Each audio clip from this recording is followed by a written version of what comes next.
ওয়াশিংটনের হোয়াইট হাউসের লনে জমে থাকা তুষারের ঝিকমিক আলোয় দ্বিতীয়বারের মতো মার্কিন যুক্তরাষ্ট্রের প্রেসিডেন্ট হিসেবে শপথ গ্রহণ করেছেন ডোনাল্ড ট্রাম্প। তার ক্ষমতা গ্রহণের সঙ্গে সঙ্গে বিশ্ব অর্থনীতি, অভিবাসন নীতি ও আন্তর্জাতিক বাণিজ্যে পরিবর্তনের ইঙ্গিত মিলছে।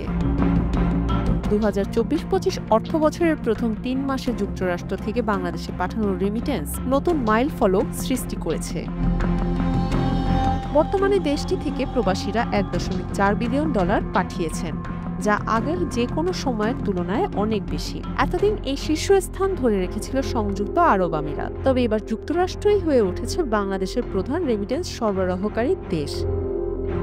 বিশ্লেষকরা মনে করছেন, ট্রাম্পের দ্বিতীয় মেয়াদে মার্কিন অর্থনৈতিক নীতি ও অভিবাসন ব্যবস্থার পরিবর্তন বাংলাদেশি অভিবাসীদের জন্য সুযোগ ও চ্যালেঞ্জ দুটোই বয়ে আনতে পারে।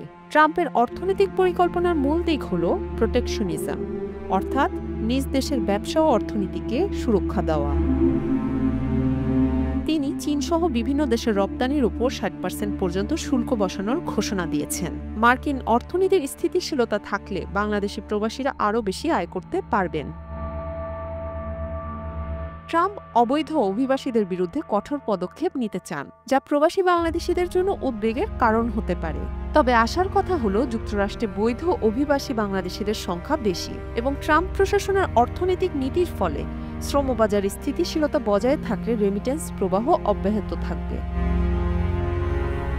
বিশ্ববাজারের প্রতিযোগিতা বাড়লেও বাংলাদেশ এখনও যুক্তরাষ্ট্রের জন্য একটি গুরুত্বপূর্ণ বাণিজ্য অংশীদার। বিশেষজ্ঞরা বলছেন, ট্রাম্পের বাণিজ্য নীতি বাংলাদেশের পোশাক শিল্পের উপর সরাসরি নেতিবাচক প্রভাব ফেলবে না,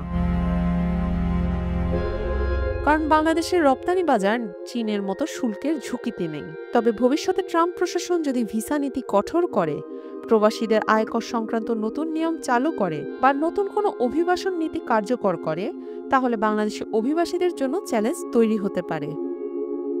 ডোনাল্ড ট্রাম্পের দ্বিতীয় মেয়াদ বিশ্ব অর্থনীতিতে নতুন সমীকরণ তৈরি করবে, যার প্রভাব বাংলাদেশেও পড়বে। তবে বর্তমানে রেমিটেন্স প্রবাহের ইতিবাচক ধারা বাংলাদেশের অর্থনীতির জন্য আশার আলো দেখাচ্ছে। যুক্তরাষ্ট্রে কর্মরত বাংলাদেশিদের জন্য এটি একটি বড় সুযোগ হতে পারে। তবে একই সঙ্গে অভিবাসন নীতির কড়াকড়ির দিকেও নজর রাখা জরুরি।